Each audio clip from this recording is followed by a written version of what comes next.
Bismillahirrahmanirrahim. Alhamdulillah. Salatu wassalamu ala Rasulillah wa ala alihi wa sahbihi wa wala. Amma ba'd. Hayyikum bidahiyatil Islam. Assalamualaikum warahmatullahi wabarakatuh. Hari ini kita insyaallah akan mengkaji terkait dengan satu tema yang merupakan tema yang sangat penting insyaallah ta'ala terkait dengan Al-Quran sebagai sumber pertama dalam syariat, ya. Ikhwati al-ahibba, bahwa tentunya keimanan kepada seluruh kitab-kitab yang Allah turunkan sebelum Al-Quran adalah bagian daripada usuluddin, ya, pokok-pokok dalam masalah agama kita. Sehingga keimanan kepada Al-Quran Al-Karim dialah satu asas dasar yang menguatkan terkait dengan keimanan kepada kitab-kitab sebelumnya, ya.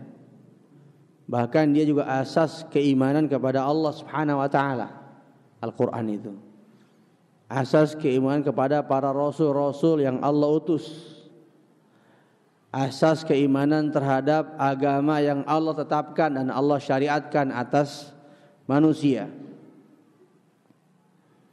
Sehingga tidak ada kitab samawi, ya, satupun kitab samawi yang sahih yang menegaskan dan menguatkan terkait dengan al-iman billah wal iman birusulihi wal iman bi kutubihi melebihi Al-Quran. Ya, sekali saya katakan, tidak ada kitab samawi yang sahih terkait dengan iman kepada Allah, Rasul dan kitab-kitab melebihi kitab Al-Quran. Enggak ada.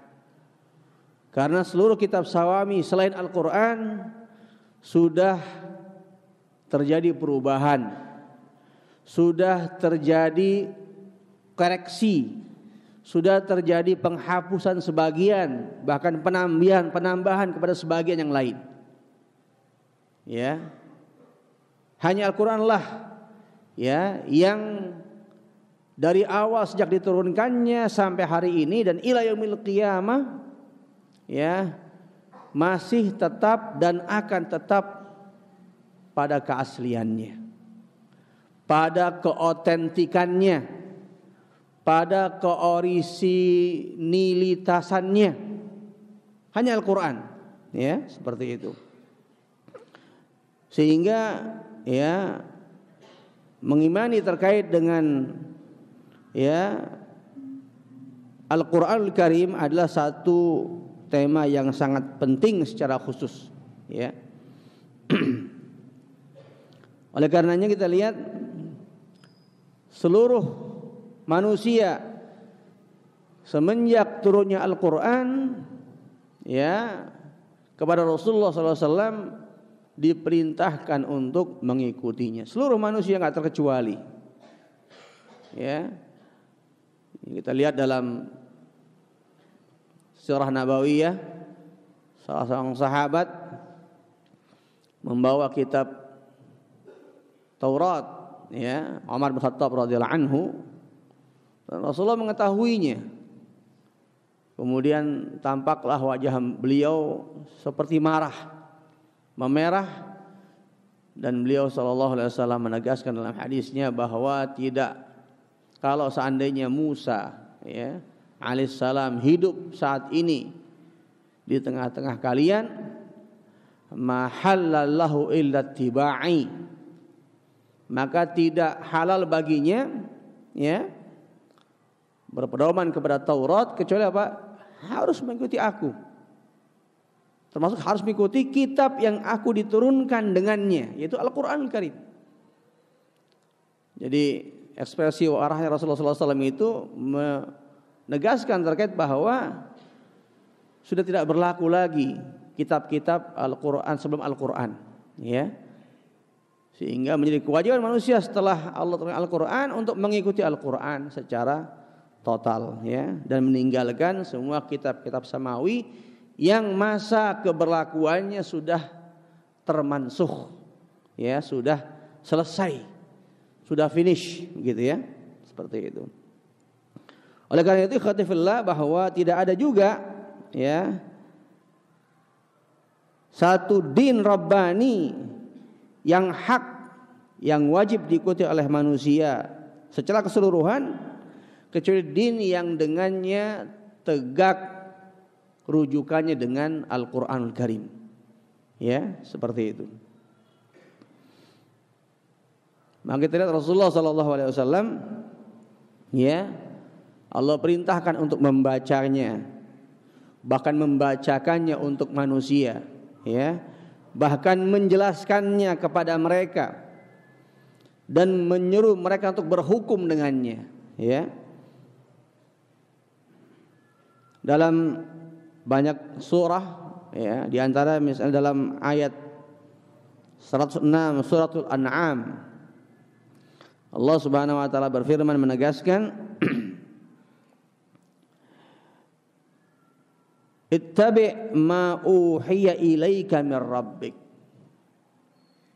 Ikutilah ya apa-apa yang Allah wahyukan kepadamu ya.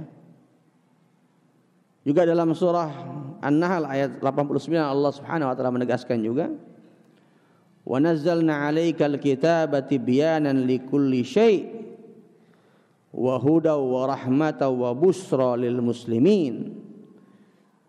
Dan kami telah turunkan kepadamu Al-Qur'an yang menjadi penjelasan atas seluruh hal, sekaligus menjadi petunjuk, menjadi rahmat dan kabar gembira bagi orang-orang muslim, orang-orang yang berserah diri kepada Allah Subhanahu wa taala. Pun dalam suratul Maidah ayat 88 Allah Azza wa Jalla menegaskan, wa anzalna ilaikal kitaba bil haqq, dan kami turunkan kepadamu ya Al-Qur'an dengan hak, musaddiqal lima baina yadayhi, yang membenarkan seluruh isi-isi kitab sebelumnya. Ya, tentu yang dimaksud membenarkan seluruh isi kitab sebelumnya yang belum dilakukan padanya perubahan, yang belum dikurang-kurangi oleh umatnya, yang belum ditambah-tambah oleh umatnya. Ya, jadi kitab sebelumnya yang masih asli, dan itu tidak ada. Ya, tidak ada sudah. Semua sudah ditambah, dikurang, dirubah dan sebagainya, ya.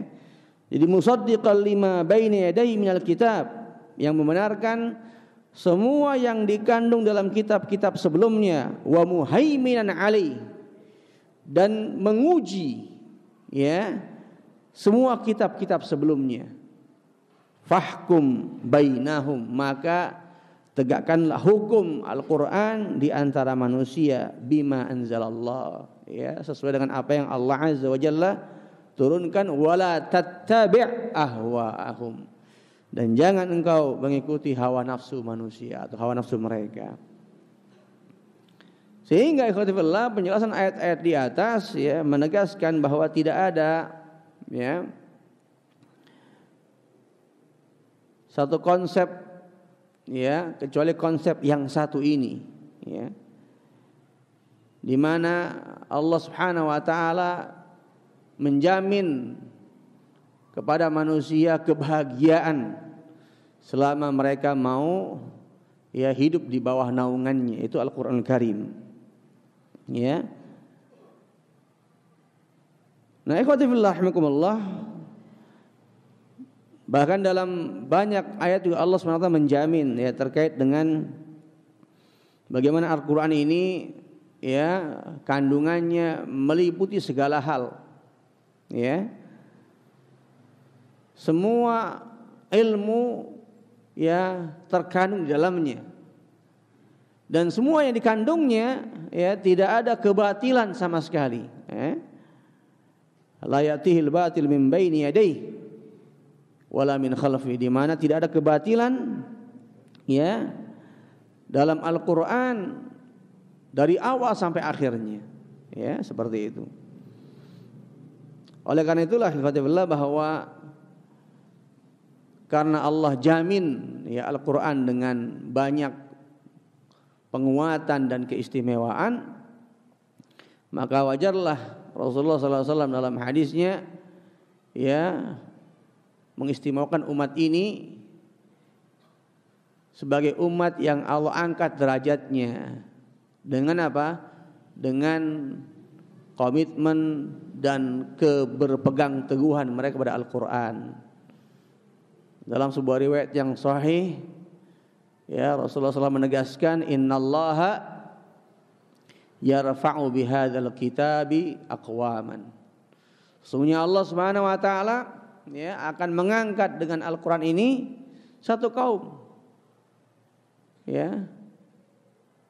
Sehingga Allah angkat umat ini ke umat yang terbaik dengan Al-Qur'an. Terlepas mereka lah umat yang paling penghabisan, umat yang paling akhir, umat yang menjadi umat Nabi yang paling akhir, namun Nabi mereka atau Rasulullah SAW menjadi Rasul yang paling mulia, yang menjadi saksi atas semua Nabi, dan umatnya menjadi saksi atas seluruh umat-umat sebelumnya. Kita lihat. Ini keistimewaan yang Allah Subhanahu wa taala berikan kepada umat ini. Sehingga Allah angkat umat ini dengan Al-Qur'an, Allah muliakan dengan Al-Qur'an. Dan sebaliknya, wa yadha'u bihil akharin. Namun Allah rendahkan ya satu umat yang lainnya. Ya maksudnya apa? Ditinggikan karena tadi keberpegang teguhan mereka pada Al-Qur'an, dan direndahkan karena apa? Keberpalingan terhadap Al-Qur'an. Ya. Berpalingnya mereka kepada Al-Qur'an sehingga Allah rendahkan derajat mereka, ya. Nah, ikhwatul aizah, kita lihat beberapa keistimewaan tadi ya, selain tadi yang disebutkan di awal ya, dari Al-Qur'an sebagai al-masdar awal, sebagai rujukan pertama dalam syariat ya. Yang pertama adalah Allah Subhanahu wa taala menegaskan dalam firman-Nya dengan sangat jelas dan gamblang ya, bahwa Allah jadikan Al-Qur'an sebagai hujjah atas manusia. Dan Allah jelaskan pula bahwa dia adalah berasal dari kalamullah, firman Allah Subhanahu wa taala. Juga Allah jelaskan juga tentang tujuan diturunkannya, yaitu apa? Hidayatul bashar, menjadi petunjuk bagi manusia. Pun juga Allah jelaskan ya buah ya yang diinginkan dari turunnya Al-Qur'an, yaitu apa? Sa'adatul bashar, kebahagiaan manusia ya di dunia maupun di akhirat. Pun juga ditegaskan pula dengan Al-Qur'an ini Allah inginkan manusia dikeluarkan dari az-zulumat, kegelapan-kegelapan, kebinasaan-kebinasaan kepada cahaya ya. Dalam surah Al-Maidah ayat ke-15 sampai ke-16 Allah Subhanahu wa taala menegaskan, qad ja'akum minallah. Di sini kita lihat Allah menegaskan dengan firman-Nya, telah datang kepada kalian dari Allah. Jadi Allah tegaskan langsung dari Allah Subhanahu wa taala. Nurun, cahaya, wa kitabum mubin, dan kitab yang sangat jelas. Yahdi bihillahu, di mana dengannya Allah memberi petunjuk manittaba'a ridwanahu, kepada siapa? Kepada orang-orang yang mengikuti keridhaannya. Artinya petunjuk di sini akan berfungsi sebagai petunjuk bagi manittaba'a ridwanah. Yang tidak meniti keridhaan Allah enggak akan jadi petunjuk. Ya, seperti manittaba'a ridwanah. subulas salam, dan meniti jalan-jalan keselamatan. Wa yukhrijuhum minadh-dhulumati ilan nur, dan mengeluarkan mereka dari kegelapan-kegelapan menuju cahaya. Ya, adz-dhulumat menggunakan lafaz jamak. Banyak para mufassirin menjelaskan karena kegelapan itu banyak ragamnya. Ya, banyak variannya. Sementara cahaya hanya Islam. Ya, ilan nur, menuju cahaya. Bi'idnih, dengan izin Allah Subhanahu wa taala. Wa yahdim ila shiratin mustaqim, dan memberikan petunjuk kepada mereka menuju jalan yang lurus. Ibnu Katsir rahimahullah ketika menjelaskan terkait dengan minadz-dzulumati ilan nur, menegaskan maksudnya apa? Maksudnya Allah menyelamatkan manusia dari kebinasaan-kebinasaan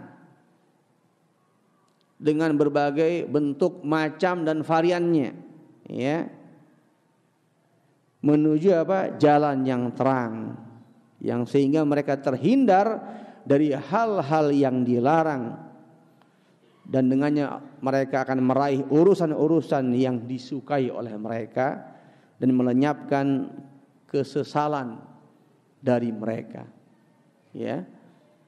Ini yang pertama. Yang kedua, di antara mumayyizatil Quran, ya, keistimewaan Al-Quran adalah bahwa dari semua kitab samawi yang Allah Azza wa Jalla turunkan, yang Allah tegaskan jaminan keterjagaannya, ya, dari segala bentuk penyimpangan, segala bentuk upaya penambahan dan penghapusan, bahkan dari hilangnya Al-Quran, ya, ila yaumil qiyamah, sampai kiamat hanya Al-Quran Karim, ya. Bahkan Allah Subhanahu wa taala, ya, menegaskan akan menjaganya langsung, ya, dan ini hanya dalam Al-Quran, dan hanya kitab Al-Quran yang tegaskan keterjagaannya sampai hari kiamat. Dalam surah Al-Hijr, ya, ayat ke-19, Allah Subhanahu wa taala menegaskan, inna nahnu nazzalna dzikra wa inna lahu lahafizun. Sesungguhnya kami sungguh menurunkan Al-Quran, dan sesungguhnya kami pula yang langsung lahafizun, sungguh akan menjaganya, ya. Oleh karena itu Allah Subhanahu wa taala, ya, dalam sarana menjaga Al-Quran ini, ya, memberikan banyak sebab-sebab yang menguatkan, unsur-unsur yang menguatkannya. Selain Allah Subhanahu wa taala tegaskan Allah menjaganya langsung, Allah jadikan Al-Quran unsur-unsur yang menguatkan keterjagaannya. Misalnya apa? Dijadikan Al-Quran sebagai kitab yang dihafal oleh ribuan dan jutaan umatnya. Kita lihat, ya, tidak ada kitab satupun dari kitab samawi selain Al-Quran yang dihafal oleh jutaan umatnya, ya. Bahkan ahli kitab sendiri tidak hafal kitabnya. Bahkan mereka ahli kitab tidak pernah hafal kitab-kitab yang Allah turunkan kepada mereka. Tapi Al-Quran dihafal oleh jutaan umatnya, ya. Allah mudahkan, ya, juga selain dihafal, Allah mudahkan juga kepada umatnya untuk membacanya, terlepas mereka orang Arab atau non-Arab atau ajam. Terlepas mereka pun mungkin enggak faham apa yang mereka baca. Ini uniknya Al-Quran, ya. Enggak faham mereka baca, tapi mereka bisa enggak faham apa arti yang mereka baca, tapi mereka bisa baca Al-Quran. Ini di antara sana-sana Allah Subhanahu wa taala menguatkan keterjagaan Al-Quran, ya, lewat kemudahan-kemudahan yang Allah berikan kepada umatnya, ya, ummatul Quran, yaitu umat di mana Al-Quran Allah turunkan kepada mereka, ya. Yang ketiga, ya, di antara keistimewaan Al-Quran adalah bahwa dia adalah khatimul kutub as-samawiyah, menjadi penutup kitab-kitab samawi, ya. Sekaligus tadi al-muhaimin, menjadi ujian atas kitab-kitab sebelumnya. Bagaimana maksudnya ujian itu? Bagaimana maksudnya khatifullah? Ya. Jadi dalam surah tadi Al-Maidah ayat 48 ya, Allah Subhanahu wa taala tegaskan, "Wa anzalna ilaikal kitaba bil haqqi musaddiqan lima baina yadayhi minal kitab wa muhaiminan 'alaihi." Dan sungguh kami turunkan kepadamu Alkitab, Al-Qur'an dengan hak, ya, yang membenarkan apa yang ada dalam kitab-kitab sebelumnya dan menjadi ujian bagi kitab-kitab sebelumnya. Kalau kita lihat dalam tafsir beberapa mufassirin, ya, maksudnya apa ujian bagi kitab sebelumnya itu? Ada beberapa riwayat yang disebutkan dari athar as-salafus saleh. Sufyan ats-Tsauri rahimahullah misalnya mengatakan bahwa dia meriwayatkan dari Abu Ishaq, dari Ibnu Abbas, makna bahwa dia menjadi ujian, ya, artinya apa? Al-Quran itu, ya, menjadi barometer yang membenarkan dari apa yang dikandung oleh kitab-kitab sebelumnya. Artinya ketika kitab-kitab sebelumnya, ya, menyelisih Al-Quran, ya, maka Al-Quran yang benar, sementara yang sebelumnya sudah ada perubahan, penambah dan pengurangan. Artinya seluruh yang bertentangan dalam kitab-kitab sebelumnya maka batil. Jadi standar kebenarannya ada dalam Al-Quran. Itu yang disebutkan terkait dengan makna muhaiminan alai. Al-Quran menjadi ujian bagi kitab-kitab sebelumnya, ya.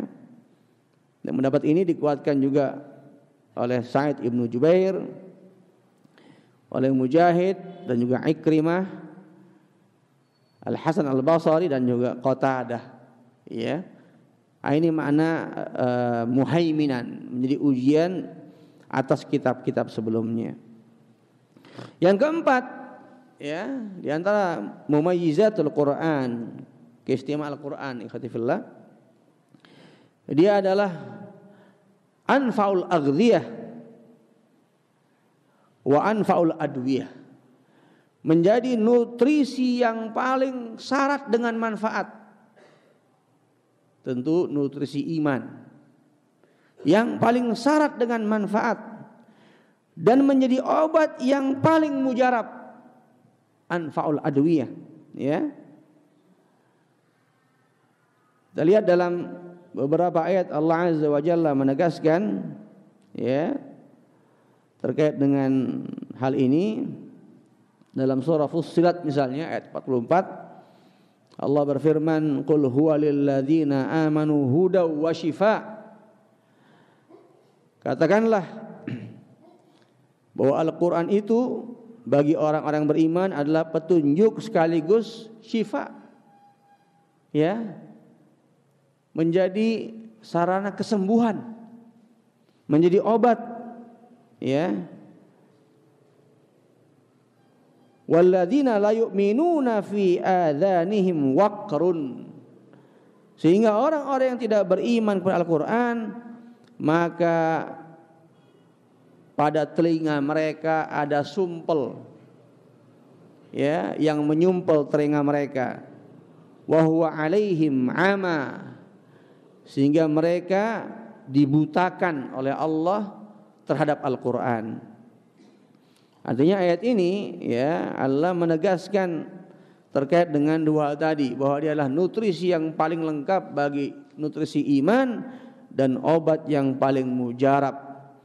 Oleh karenanya, ikhtifillah, bahwa ketika Allah tegaskan terkait dengan Al-Quran sebagai obat yang paling mujarab, nutrisi yang paling lengkap, kemudian kita masih mencari dan meyakini ada obat yang paling lengkap dari itu, tentu inilah min ajhalin nas, ya, menjadi orang yang paling, apa kalau bahasa sekarang, yang paling koplak gitu, ya, mungkin, ya, bahasa milenial, ya, seperti itu. Karena apa? Allah tegaskan huda wa shifa, dia petunjuk dan obat, Ini Rabbul Alamin, di atas arsy yang menegaskan itu. Artinya memang ya dia obat bagi setiap orang yang meyakininya. Ya. Oleh karena itu ikhtilafillah bahwa ya terkait dengan Al-Quran sebagai obat ini ya ada satu penegasan ya bahwa dia adalah obat yang menjadi obat atas seluruh penyakit, baik penyakit fisik atau penyakit psikis ya atau fisik ya. Kenapa demikian? Ya, kita lihat bahwa hal ini tentunya terkait dengan beberapa syarat ya. Yang pertama adalah bahwa Al-Quran sebagai obat harus diimani dengan iman yang betul. Ya, artinya kalau orang yang ragu, tentu apapun kalau orang ragu itu tidak akan pernah mempunyai dampak yang efektif. Ya, termasuk Al-Quran. Ya, harus diimani dengan iman yang betul. Ya, yang kedua, ya, bahwa Al-Quran sebagai obat pun harus ya diyakini bahwa ini janji Allah Subhanahu wa taala. Ya. Dalam surah apa itu ya? Juz 28 atau 29 saya lupa itu. Ya. Ketika Allah Subhanahu wa taala tegaskan ya, "Lau anzalna hadzal Qur'an ala jabalin la ra'aitahu khashi'an mutasaddian min khasyatillah." Kalau seandainya Al-Qur'an diturunkan ya di atas satu gunung, maka engkau akan melihat gunung itu apa? Mutasaddian, hancur. Antum bayangkan gunung saja hancur, penyakit yang paling keras apapun pun sama akan hancur dengan apa? Al-Quran. Ya, karena apa tadi? Keyakinan yang antum harus tanamkan itu bahwa dia memang sebagai syifa yang Allah tegaskan dan Allah janjikan. Maka tanpa keyakinan ini tidak akan pernah itu menjadi syifa. Ya, ini penting ya, satu hal yang kita lihat dari mukjizat Al-Quran. Yang berikutnya adalah juga Al-Quran adalah kitab yang Allah Subhanahu wa taala istimewakan, di mana setiap satu satuan hurufnya pun punya timbangan kebaikan. Enggak usah bicara kata, enggak usah bicara ayat, bahkan apa? Huruf punya timbangan kebaikan. Dan ini Rasulullah tegaskan dalam hadisnya, "Man qara'a harfan min kitabillah," barang siapa yang membaca satu huruf dalam kitabullah, falahu bihi hasanah, maka baginya kebaikan, wal hasanatu bi asyri amsalihha, dan satu kebaikan akan dilipatkan 10 kali lipatnya. Bayangkan satu hurufnya punya nilai kebaikan, bagaimana satu katanya, bagaimana satu ayatnya, bagaimana satu suratnya.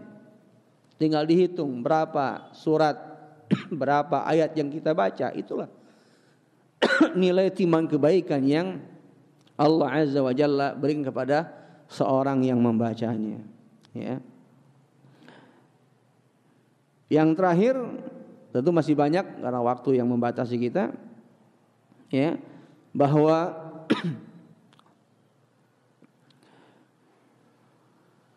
kemuliaan manusia